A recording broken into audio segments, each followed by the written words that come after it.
오늘 본문을 우리가 잘 보면 여러분들이 너무나 잘 아는 본문일 거예요. 바디모의 간구. 그가 예수님께 부르짖고 눈을 뜨고 또 구원을 받는, 그러니까 눈을 뜨게 되는 그런 스토리를 우리가 보게 됩니다. 그러면서 우리는 생각하기를 우리가 하나님 앞에 간구하는 것은 무엇이든지 믿음으로 간구하면 하나님이 응답해 주실 거야 라는 똑같은 소망을 가지고 우리도 간구합니다. 그러셨죠? 저도 그렇습니다. 저도 이런 본문을 보면 믿음으로 간구하면 하나님이 하나님의 때에 응답해 주시겠지. 물론 우리 그런 믿음으로 하나님 앞에 간구하면 하나님이 들어주십니다. 응답해 주십니다. 그러나 오늘 본문 스토리는 그는 우리의 간구에 대한 응답만이 다가 아니라 이 전체는 무엇을 얘기하냐면 구원을 얘기하고 있습니다. 구원받은 자가 어떻게 믿음으로 살아가야 되는지, 그 구원을 바로 이해하고 구원받은 사람은 믿지 않는 자하고 무엇인가 다르다는 것을 가르쳐주고 있습니다. 단순히 기도하고 간구하는 것뿐만 아니라 그 기도와 간구 속에서 보여지는 이 사람의 전반적인 삶이 구원받은 사람의 특징임을 우리에게 가르쳐주고 있습니다. 여러분, 우리가 하나님 앞에 간구하고 어떤 사람들 막 간구해서 받는다고 하는데 이 세상 종교도 나름대로 자기 신한테 간구하면 받는다라고 생각해요. 그 차이점이 무엇인가? 그 차이점은 단순히 자기가 간구하는 것을 받는 정도가 아니다라는 거예요. 뭔가가 구원받은 사람은 뭔가가 단순히 간구한 것을 받는 것이 아니라 그 삶의 특징적으로 다른 부분이 있다라는 것을 가르쳐주고 있습니다. 여러분, 그런 측면에서 우리가 잘 생각해 봐야 돼요. 여러분, 아라비안 나이트, 그 아랍의 고전사라 아라비안 나이트로 보면은 요술 램프 이야기가 나옵니다. 세 가지의 소원을 빌면 램프의 요정 지니가 그 자기가 원하는 소원을 들어준다고 합니다. 과연 우리가 그런 식으로 우리 예수님께 기도할 때, 하나님께 기도할 때 우리가 원하는 것을 받는다라고 생각하면 우리가 예수님을 램프의 요정 정도로 생각하는 것은 아닌지 생각해 보시길 바랍니다. 만약에 여러분들 우리가 그런 믿음으로 간구해가지고 응답받았다라면 얼마나 많은 것을 우리가 받았겠습니까? 그러나 우리가 믿고 있는 하나님은 아라비안 나이트에 나오는 요술 램프는 아니다. 그런 진이도 아니다라는 사실입니다. 오늘 본문은 우리에게 제가 언급했던 것처럼 구원이 어떤 것인가를 가르쳐주고 있습니다. 그런 측면에서 오늘 본문의 이야기는 어떤 한 죄인이 자신의 죄와 영적 무지 가운데 있는 자신을 깨닫고 예수님을 영적으로 인식하게 된다는 것을 보여주고 있습니다. 여기 등장하는 인물이 누굴까요? 여기 등장하는 인물은 바디메오라는 사람입니다. 근데 이 바디메오라는 사람이 거지라고 됩니다. 근데 단순한 거지가 아니라 맹인이며 거지다라고 말하고 있습니다.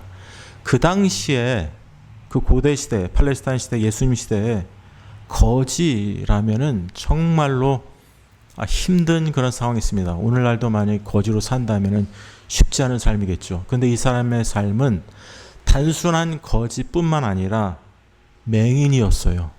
앞을 보지 못하는 맹인이며 거지였으니까 그의 상황이 얼마나 참담하고 안타깝고 힘든 상황이었겠습니까?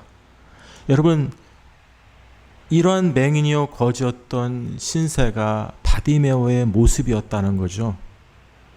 근데 그가 길가에 앉아 있었어요. 왜 길가에 앉아 있었을까요? 음식을 구걸해야 되니까. 먹고 살아야 되니까. 참담한 상황입니다. 길가에서 앉아서 할 수 있는 것은 음식을 구걸할 수밖에 없는 것이 이 맹인이요 거지였던 바디메오의 신세였다라는 것입니다.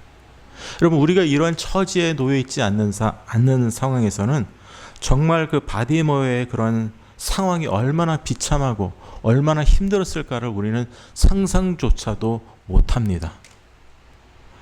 여러분, 그러한 상황에서 바디메오가 보여주고 있는 상황이 47절에 보면 그런 상황에서 바디메오는 나사렛 예수시라는 말을 듣고 소리 질렀다고 합니다. 다윗의 자손 예수여 나를 불쌍히 여기소서, 이렇게 예수님께 소리칩니다. 소리 질렀어요. 근데 왜 소리를 질렀을까요?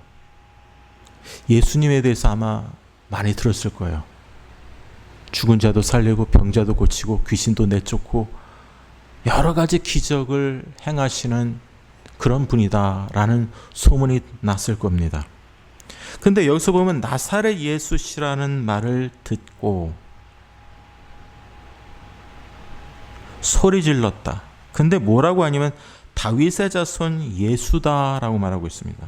왜 하필 다윗의 자손 예수라고 했을까요? 앞에 말한 것도 나사렛 예수시라는 말을 들었으면 그냥 나사렛 예수시여라고 할 수도 있었을 텐데, 나사렛 예수 선생이여, 예수 선생이여라고도 할 수 있었을 텐데, 나사렛 예수라는 말을 부르기보다는, 소리지를 부르기보다는 다윗의 자손 예수여라고 말하고 있습니다.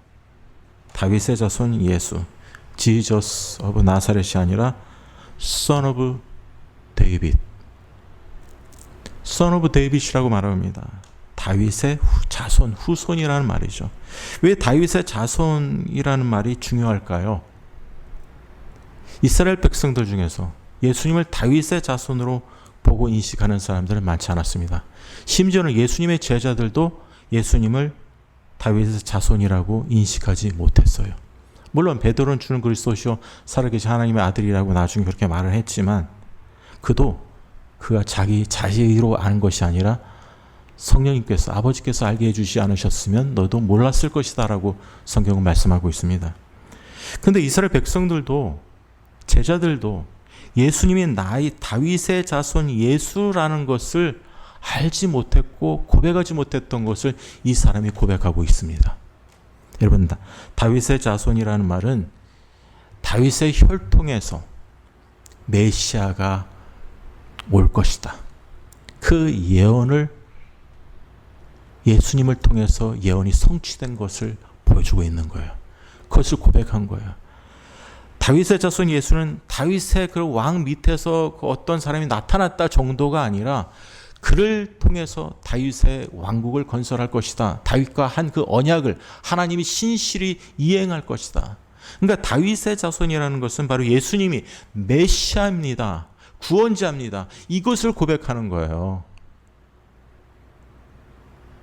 그런데 이스라엘 백성들, 심지어는 예수님의 제자들도 예수님이 나의 다윗의 자손 예수님, 메시아다, 택한 기름 부은 그런 구원자다, 이것을 바라보지 못하고 믿지 못했다는 거죠. 그들도 예수님의 실체를, 예수님의 정체를 온전히 보지 못했다는 거예요. 심지어는 3년 동안 따라다니던 예수님의 제자들도 예수님이 죽으시는 그 순간까지도 예수님의 실체를, 예수님의 메시아라는 것을 온전히 인식하지 못했다라는 사실입니다. 심지어는 예수님이 순환받고 순환받고 고난받고 그 상황에서 누가 높냐고 자기들끼리 막 싸우죠. 그러니까 예수님의 죽으심을 제대로 인식하지 못했어요, 예수님의 제자들이.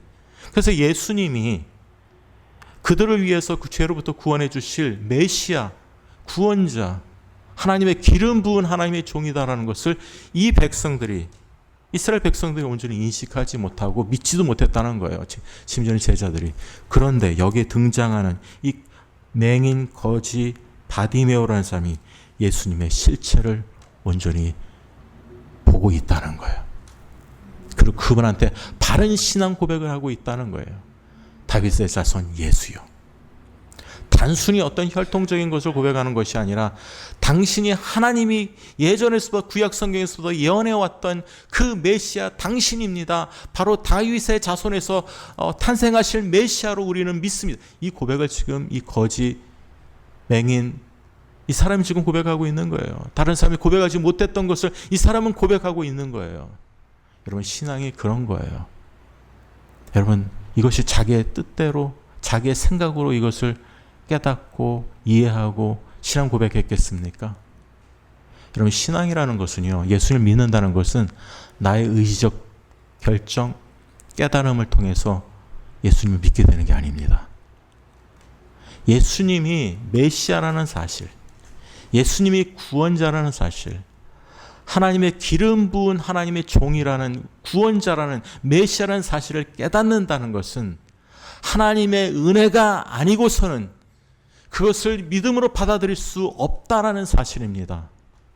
여러분, 이런 고백은 이 바디메오가 할 수 있었던 이런 다윗의 자손 예수여 나를 불쌍히 여기소서라고 하는 이런 믿음의 고백은 그 자신의 어떤 인간적인 깨달음을 통해서 온 것이 아니라 전적인 하나님의 은혜로, 믿음으로 되어진 고백입니다. 여러분, 그것을 우리는 믿어야 돼요. 그렇지 않고는 우리는 구원은 우리로부터 나왔다라고 우리는 깨달을 수밖에 없어요. 구원은 우리로부터 나오는 것이 아니라 전적인 하나님의 은혜요, 믿음으로 되어진 결과라고 성경은 분명히 우리에게 선언하고 있다는 사실을 아셔야 될 줄로 믿습니다. 그래서 다윗의 자손 예수여 나를 불쌍히 여기소서. 여러분, 자기 자신을 불쌍히 여겨달라고 합니다. 예수님께 자기 자신이 어떤 모습이나 이런 걸 자랑하는 것이 아니라 저를 불쌍히 여겨달라는 말을 할 때는 항상 무엇이 전제가 되어 있느냐면요, 나는 죄인입니다. 그래서 누가복음에 보면은 그런 구절이 등장하죠. 나는 죄인으로소이다. 나를 불쌍히 여겨소서. 누가 그랬죠? 성전에서 예수님의 비유 중에서 세리와 바리새인의 기도 중에서 세리의 고백이었습니다. 그런 고백이 나를 불쌍히 여겨달라는 것은 나는 완전히 죄인 중에 죄인입니다. 나의 처지를 좀 알아주십시오. 나는 이러한 존재니 하나님 예수님 나를 불쌍히 여겨주셔서 구원해 주세요. 이런 뜻입니다. 그래서 그는 여기서 맹인이여 거지였던 것은 단순히 그 상태가 자기 자신이 그냥 눈만이 내가 이렇게 멀었기 때문에 보지 못하기 때문에 나를 고쳐달라 그 정도 차원의 간구가 아닙니다. 불쌍히 여겨달라는 그 이상입니다. 왜냐하면 이 사람은 예수님의 실체를 보았기 때문에. 다른 사람이 예수님의 실체, 정체를 몰랐을 때 그는 예수님이 자기를 구원해 주실 구원자요, 메시아라는 사실을 그는 믿고 확증하고 고백했기 때문에 자기의 처지, 자기의 인간적인 그런 어떤 자기가 보지 못하고 거지였던 그 신세를 불쌍히 여겨달라는 정도가 아니라 그의 영적 상태, 그가 아무것도 할 수 없는 그런 영적인 죽어있는 죄와 허물로 인해서 죽어있는 그 영적 상태에 있는 그 자신의 죄인된 자기 자신을 주여 나를 불쌍히 여겨주시옵소서, 이런 고백입니다. 그렇다고 그가 그 거지로서 맹인으로서 삶은 살에 대해서 자기를 불쌍히 여겨달라지 않는다는 말입니다. 그런 것도 있겠죠. 그러나 그 자신은 그 상황에서 예수님의 영적 실체를 그는 깨달았기에 그 단순히 자기의 피로 이상의 것들, 자기의 영적인 그 피로 하나님 앞에서 내가 어떤 영적인 존재인가를 깨닫고 하나님 앞에서 나를 불쌍히 여겨달라고 그런 하나님 앞에서 겸손한 기도를 하나님 앞에서 할 수 있었다라는 사실입니다. 여러분, 하나님의 은혜로만 이런 고백을 할 수 있는 거예요. 하나님의 은혜로만 자기 자신의 영적 실체를 깨닫고 내가 죄인임을 깨닫고 나를 불쌍히 여겨달라는 이 기도를 할 수 있는 것은 하나님의 은혜로, 하나님이 우리를 부르실 때만이 그것이 가능하다는 사실입니다. 보세요. 그래서 48절은 많은 사람이 꾸짖어 잠잠하라. 사람들이 도와주질 않죠. 하나님께 나가려고 하니까, 예수님께 나가려고 하니까, 예수님께 간구하니까, 예수님을 바로 인식하고 다른 사람들은 예수님이 누구신지 몰라요. 근데 이 사람은 예수님을 보았어요. 바라봅니다. 믿음으로 간구합니다. 예수님께 나가려고 합니다. 나갑니다. 믿음으로 나갑니다. 사람들이 도와주겠어요? 사람들은 방해합니다. 48절 많은 사람이 꾸짖어 잠잠하라고 합니다. 도와주지 않습니다. 이게 사람들의 반응이에요. 정말 우리가 주님을 인식하고 믿음으로 살아가려고 할 때 그 믿음으로 살아가고 주님을 인식하고 주님의 정체를 깨닫고 주님에 대한 바른 신앙을 고백하고 내 자신의 그런 죄악된 그런 모습을 발견하고 하나님 앞에 참된 회개자로 믿음으로 살아갈 때 사람들의 반응은 박수치며 환영하지 않는다는 거예요. 오히려 방해합니다. 예수님께 나가는 길을 방해합니다. 그래서 많은 사람이 꾸짖어 잠잠하라 이렇게 말합니다. 근데 그가 더욱 크게 소리질러 이르되 다윗의 자손이여 나를 불쌍히 여기소서 하는지라. 계속 다윗의 자손이여 나를 불쌍히 여기소서라는 말을 반복합니다. 더욱 소리를 지릅니다. 여러분, 많은 사람들은 이런 구절을 보면서 정말 예수님께 부르짖는 정도가 더욱 거세게 더욱 열심히 부르짖으니까 예수님이 응답하시는구나. 그래서 그 다음 절 보면 49절 예수께서 머물러서서 그를 부르라 하시니, 정말 예수님도 그 맹인의 그 열정과 부르짖음에 감동하셨구나. 그래서 우리도 더욱 열심히 더욱 크게 소리 질러서 우리가 믿음으로 하나님 앞에 간구할 때 하나님이 우리의 간구를 들어주시는 하나님이구나. 믿지 않으세요? 하나님 들어주십니다. 여러분 믿음으로 간구할 때 그 믿으셔야지 기도하지. 아니 기도를 하시면서도 안 믿으세요? 아니 여러분들 기도를 하나님 앞에 기도하시면 하나님이 들어주신다는 그런 믿음이 없이 기도를 어떻게 하십니까? 여러분들 믿으셔야 돼요. 우리 하나님께서 우리 간구를 들어주신다는 믿음과 확신이 있어야지 여러분들 들어주시는 거예요. 그러나 이 본문은 예수 믿고 난 다음에 우리가 하나님 앞에 기도하는 것을 말하는 것이 아닙니다.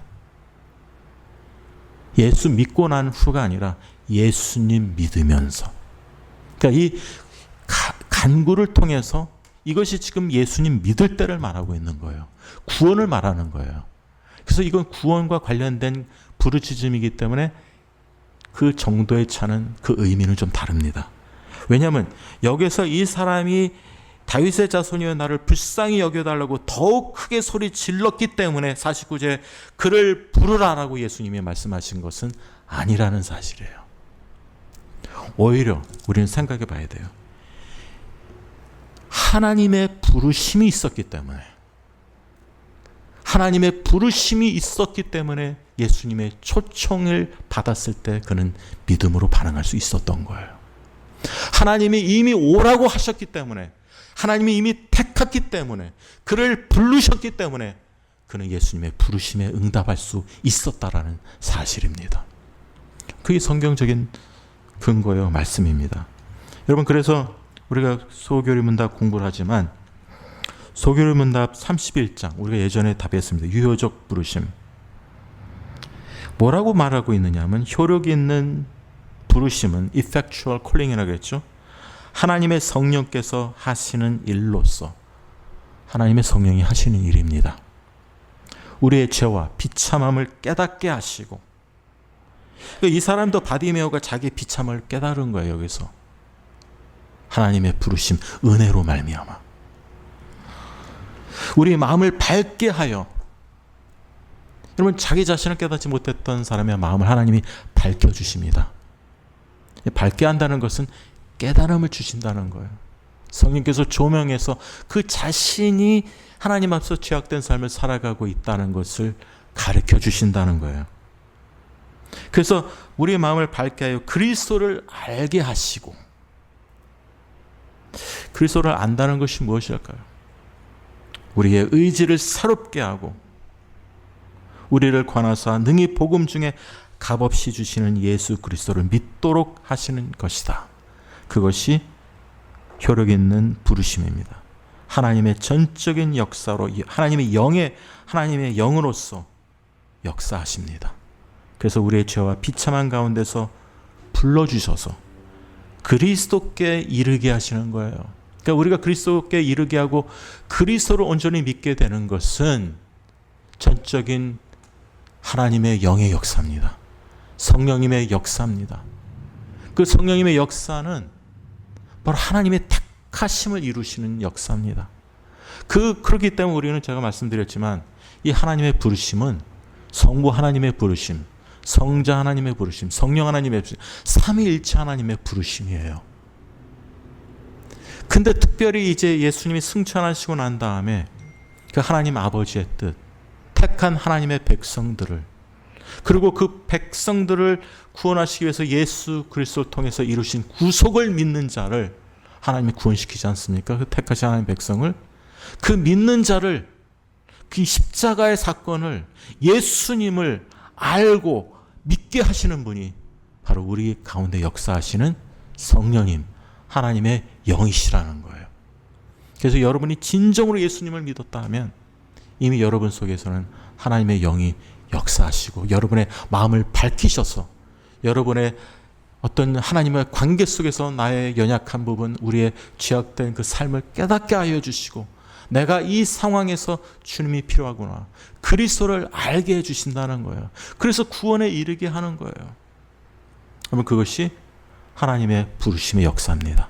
오늘 여기도 이 사람도 마찬가지예요. 예수께서 머물러서 그를 부르셨습니다. 그럼 부르시기 이전에 벌써 부르셨어요. 예수님을 통해서 그걸 확증해 주시는 거죠. 창세전에 뭐라고 했어요? 예수 그리스도 안에서 그의 구속을 통해서 너희를 예정했다라고 말씀하고 계십니다. 그리스도 안에서 예정한 하나님의 백성, 그리스도 안에서 예정한 하나님의 백성들을 하나님이 이제 부르십니다. 그리고 예수님을 알게 하십니다. 그 예수님의 십자가 사건에 반응하게 하십니다. 그래서 예수님이 여기서 그를 부르시는 거예요. 그래서 맹인을 부르니까 그가 이제 예수님께 나아갑니다. 안심하고. 그래서 어떻게 됩니까? 예수님께 나아가죠. 30절에 보면 맹인이 부르니까 이렇게 반응합니다. 맹인이 겉옷을 버립니다. 뛰어 일어나 예수께 나아갑니다. 자, 이제 주님께 부르심을 받았어요. 하나님의 초청, 콜링을 받았습니다. 그러니까 나아오는 데 있어서 어떻게 되냐면 겉옷을 내어버린다. 자기 자신의 어떤 심각한 죄악의 비참한 상을 깨닫고 예수님을 바라보고 주여 나를 불쌍히 여기소서라고 했던 그가 이제 겉옷을 버리고 예수님께 나아갑니다. 여러분, 예수님께 나간다는 것은 예수님 믿는 것이죠. 그 예수님께 자기의 죄를 고백하는 거예요. 예수님께 나가는 자가 자기의 죄를 인식해서 깨닫습니다. 근데 고백 안 할 수가 없죠. 고백할 수밖에 없습니다. 그리고 겉옷을 내버렸다고 합니다. 겉옷이 상징하는 게 뭘까요? 겉옷은요, 자기의 재산입니다. 그 당시에 거지와 맹인이었던 사람에게는 이 겉옷은 자기가 소유한 모든 거예요. 이 겉옷은 여러분 2톤 외투입니다. 팔레스타인 기온은 밤과 아침 굉장히 차갑습니다. 춥습니다. 특히 밤은 엄청나게 추워요. 낮에는 덥고 그렇지만은 밤은 엄청나게 추운 이 극과 극의 그런 그 온도의 대조가 심한 곳이 팔레스타인의 기후입니다. 그렇기 때문에 그 사람들한테 이 겉옷이라는 이 클럭이라는 이런 코트 같은 이런 종류의 옷이 2톤 옷이 꼭 필요한 거예요. 근데 이 겉옷을 내버렸다는 것은 자기에게 가장 귀한 거, 자기의 전 재산과 같은 것을 다 하나님 앞 예수님께 다 버리며 나갔다는 거예요. 예수님과의 관계 속에서 거추장스러운 거, 그리고 예수님 관계 속에서 나가는데 방해하는 요소들 다 던져버린다는 거예요. 그것이 자기에게 가장 귀한 것이었다라 할지라도 그것이 방해가 된다면 이것은 안 됩니다. 아닙니다. 이제 다 버리고 예수님께 나간다라는 이 사실입니다. 왜냐? 예수님이 가장 중요하기 때문에. 예수님이 나를 건지실 분이기 때문에. 예수님만이 나를 구원해 주실 분이기 때문에. 나 이런 비참한 상황에서 나를 건져 주실 분이 예수님이시라는 이 예수님이 구원의 대상이요 메시아라는 이 사실, 다윗의 자손이라는 것을 깨달았기 때문에, 믿기 때문에 이제 그 모든 외투도 던져버리고 예수님께 나갑니다. 예수님께 나가는 방해하는 그 무엇도 없다는 거죠. 여러분, 우리 성도님들도 진정 예수님을 믿는다면 예수님께 나가는데 방해하는 것들이 있습니까? 예수님보다 더 사랑하는 것이 있습니까? 다시 한번 생각해야 돼요. 예수님께 나가는데, 예수님을 믿는 데 있어서 걸리적거리게 하고 우리에게 걸림돌이 되는 것이 있다면 우리는 그것을 껴안고 살아가는 자가 아니라 우리가 그것을 던져버리고 예수님께 나아야 됩니다. 죄악된 삶을 청산하셔야 됩니다. 이 겉옷이라는 건 단순히 자기가 귀 여기는 것, 재산뿐만 아니라 자기의 옛삶, old life, 옛삶이라는 것도 새 사람이 아니에요. 그리스도 안에서 새 사람이 아니라 옛사람, 죄악된 삶을 살아갔던 옛삶을 청산하는 의미도 있다라는 사실입니다. 내가 좋아했던 삶들, 습관과 그런 좋아했던 것들을 이제 주님 앞에서 내버려야 됩니다. 결단해야 됩니다. 옛 생활을 청산해야 된다는 것을 가르쳐 주기도 합니다. 여러분, 진정 주님 앞에 나아가십니까? 주님께 나가는 자들은 믿음으로 버려야 돼요. 믿음으로 버린다는 것은, 옛 생활을 버린다는 것은, 옛 생활을 청산한다는 것은, 내가 좋아하던 것을 청산한다는 것은 회개한다는 사실입니다. 믿음으로 회개하고 전적으로 주님만 의지하고 주님 앞에 나가는 삶이, 그것이 구원받은 자의 삶입니다. 여러분, 그 구원받은 자의 삶을 살아가는 삶을 살 때 우리는 이미 그렇게 됐죠. 예수님께 나간 자들이죠. 그 나간 자로서는 여러분도 주님께 믿음으로 기도하시길, 간구하시길 바랍니다. 그러나 이 간구는 이미 그에게 하나님이 역사하셔서 부르셔서 그 은혜로 믿음으로 회개케 하시는 그러한 가운데 이루어진 그의 간구였다라는 사실입니다. 여러분, 그런 측면에서 우리가 정말 주님을 믿는 자로서 우리 자신을 깨닫지 못하던 자가 우리 죄악된 삶을 깨닫고 주님의 실체를 바라보고 주님의 부르심을 듣고 다시 한번 확인한 자가, 그게 누구예요? 바디메오입니까? 바디메오뿐만 아니라 여러분과 저입니다. 우리가 다 그런 우리 죄악된 실체를 깨닫고 우리의 죄악된 실체만 깨닫는 것이 아니라 예수님의 실체도 깨닫는 거예요. 여러분, 은혜로 구원받았다는 것이 예수님만을 바라보는 것이 아니라 자기의 죄악된 실체를 같이 깨닫는 거예요. 그게 은혜입니다. 구원이라는 것은 하나님에 대해서만 깨닫는 게 구원이 아니에요. 그 하나님의 은혜와 긍휼로 말미암아 나같이 죄악된 자를 하나님이 불쌍히 여겨주셔서 구원해 주신 것을 깨닫는 것이, 그것이 구원입니다.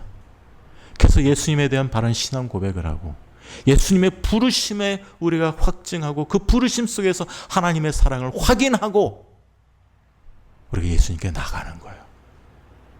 그래서 믿음으로 전심전력 순종하고 주님 뜻대로 살아가는 삶을 살아갑니다.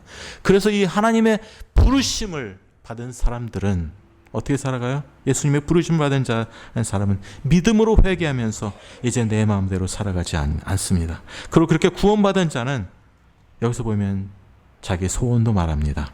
예수님 물으십니다. 맹인에게 이르되 내가 51절 내게 무엇을 하여 주기를 원하냐? 맹인이 이르되 선생님이여 보기를 원하나이다. 자, 이제 이 사람은 구원을 받았어요. 예수님 통해서. 그러니까 예수께서 이르시되 가라, 내 믿음이 너를 구원하였느니라. 이 믿음이 너를 구원하였다는 것을 사람들이 굉장히 오해를 하고 잘못 생각합니다. 마치 믿음의 출처가 이 사람인 양, 그래서 그 사람이 다른 사람이 가지지 못한 믿음이 그에게 그로부터 생겨서 그가 이 믿음으로 말미암아 구원을 받고 그 다음에 눈도 다 치유를 받았다, 이렇게 생각하고 있는데 그런 뜻이 아닙니다. 이 믿음은 하나님이 주신 선물입니다. 하나님의 은혜로 믿음으로 말미암아 너희가 구원을 받았다라고 하지 않습니까? 그 구원으로 말미암아 되어진 믿음이에요. 구원을 받은 거에 그런 근원이죠. 이 믿음을 통해서 우리가 구원을 받았습니다. 하나님의 은혜로 믿음을 통해서 구원을 받았는데 그 믿음이 하나님이 주신 그 믿음으로 인해서 우리가 구원을 받았다라는 거예요.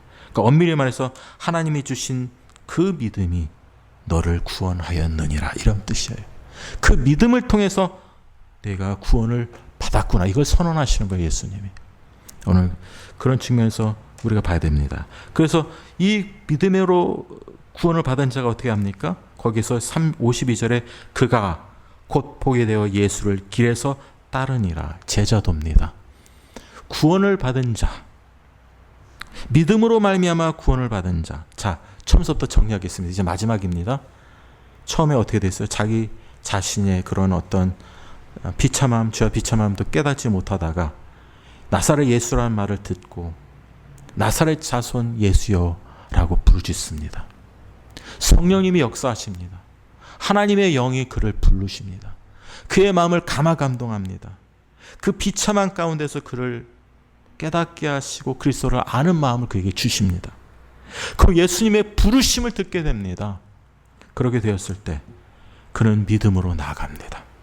겉옷을 다 내버리고 옛생활을 청산하고 전적으로 예수님만 의존하겠다는 이 일편단심 각오를 가지고 예수님께 나갑니다. 그게 믿음이에요. 그게 하나님의 은혜로 믿음으로 되어진 구원의 모습입니다. 그렇게 예수님 앞에서 예수님께 그 부르심의 응답, 하나님의 부르심에 그 응답하면서 자기 이제 죄악된 삶을 버리고 하나님 앞에 나가는 자, 구원을 받은 자가 어떻게 살아가요? 예수님을 따라가는 삶, 제자도의 삶을 살아간다는 거예요. 그러니까 구원이라는 것은 단순히 예수님 믿습니다. 그 엄청난 은혜와 사랑 구원을 깨닫는 거로만 끝나는 것이 아니라, 거기에 머무는 것이 아니라 이제는 주님의 길을, 예수님을 따라가겠다고, 예수님의 제자로 살아가겠다고 고백만 하는 것이 아니라 따라가는 자입니다. 여러분, 우리가 베드로 전서를 보면서 무엇을 우리가 봤을까요? 고난의 자치를 따라가는 자로 우리를, 성도님들을 부르셨다고 말씀하고 있습니다. 고난의 자치, 예수님의 그 발자취를 따라가라고 예수님이 부르셨어요. 오늘 여기서도 예수님의 부르심을 받은 자입니다. 자기 자신의 비참한 죄악된 삶을 깨닫고 이제 주님 앞에 나아가는 자입니다. 그리고 그 믿음을 통해서, 하나님이 은혜로 믿음을 통해서 그가 구원받았기에 이제 예수님을 길에서 따르는 자가 되었다. 여러분, 따른다는 건 follow죠. follow. 여러분, 예수님 그 disciple, 제자라는 말의 의미가 두 가지가 있습니다. 하나는 learner, 하나는 follower. 하나는 배우는 자, 하나는 예수님을 따르는 자입니다. 예수님의 제자는 예수님의 가르침을 배우고 그 가르침을 배운 자로서 주님을 따르는 자입니다. 그 말씀을 자기 삶 속에 적용하면서 주님을 따라가는 자가 예수님의 제자라는 사실을 기억하시길 바랍니다. 그것이 구원받은 자의 삶의 모습이다라는 것입니다. 오늘 저는 이 말씀을 생각해 보면서 구원이 과연 어떤 것인가를 생각해 봤습니다. 그 당시에 수많은 사람이 구원을 받았습니까? 그 당시에 바리새인들, 종교 지도자들, 부자들, 더 덕망이 있고 사회적 위치로 더 뛰어난 사람들이 구원을 받았습니까? 많이 배운 사람들이 구원을 받았습니까? 여기에 있는 사람은 사람들이 인간으로 취급하지도 않는 맹인 거지입니다. 사람들은 그 당시에 이런 사람들을 인간으로조차도 취급하고 대하지도 않습니다. 사회 구성원으로서 맹인이요 거지는 제일 바닥에 있는 사람들이겠죠. 근데 중요한 것은 예수님이 그러한 사람을 부르신다는 거예요. 하나님이 그런 사람을 부르신다는 거예요. 하나님이 그런 사람을 택하셨다는 거예요. 그 예수님이 그런 사람 위해서 죽어주셨다는 거예요. 그리고 성령 하나님이 그런 사람을 불러주신다는 거예요. 그래서 자기 자신의 죄악된 삶을 깨닫게 하시고 그리스도를 알고 믿고 구원받게 하신다는 거예요. 이것이 하나님의 은혜요, 사랑이요, 하나님의 부르심입니다.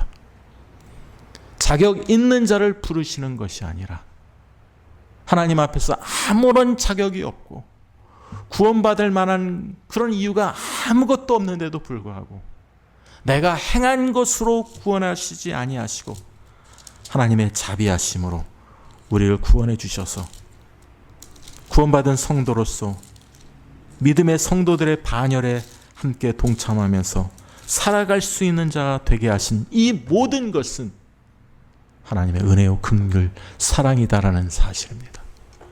그러니까 구원에 대해서 우리는 다시 한번 생각해 보시면서 여기에 나와 있던 바디메오, 그 바디메오가 누구냐? 영적인 스피리추얼 바디메오, 영적인 바디메오는요 여러분과 저입니다. 우리가 결코 여기 맹인 거지 바디메오보다 난게 없는 사람입니다. 왜냐?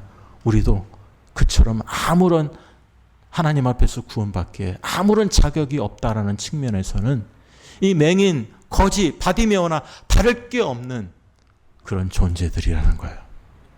우리도 영적인 맹인이었고 영적인 거지였고 영적인 죄악의 비참한 상황 속에 삶 속에 있었던 자를, 죄와 허물로 죽었던 자를 그리스도께서 너희를 살려주셨다라고 성경은 말씀하고 있습니다.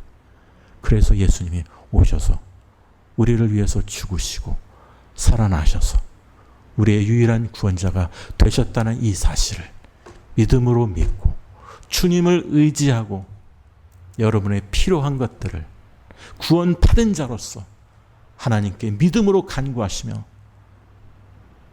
하나님께 나아가는 그런 믿음의 삶을 살아가시는 성도님들 되시길 간절히 소원하고 축원합니다. 기도하겠습니다.